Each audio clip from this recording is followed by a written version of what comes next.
Hi, I'm Kamini Patel on India Food Network. Don't forget to click on the bell icon for notifications for our new videos.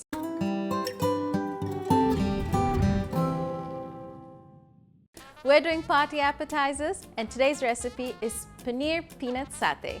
Take a screenshot of the ingredients so you can make it at home much easier. So we're going to start by making the peanut butter marinade.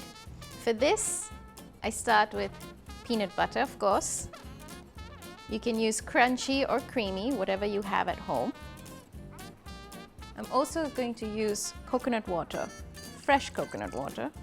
I add some garlic, dried basil,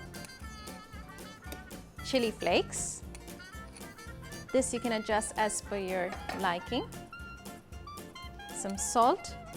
Now remember, your peanut butter has salt, so you want to keep that in mind before you add some. And soya sauce. So I'm just going to give this a whiz in the blender, just a couple to make it into a smooth paste. So it's become a nice smooth paste. I'm going to pour it out into my bowl. Now for the fun part, I'm going to take paneer, fasten it into the skewer, and drop it in. So I'm just going to help it coat the paneer pieces. So now I'm going to switch on the heat to grill the paneer. I'm going to start by brushing just a little bit of oil.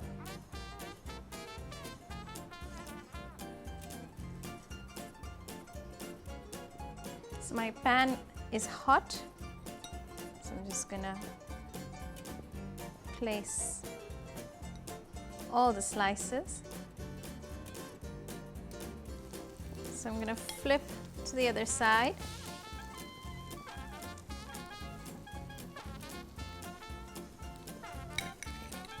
Add some more peanut sauce.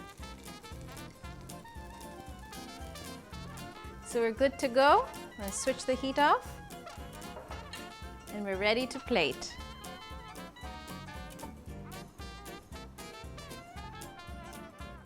Garnish of green spring onions for a pop of color. So there we have it, the Paneer Peanut Satay. I hope you like this recipe. Don't forget to share, like, and comment on this video, and subscribe to India Food Network. See you soon.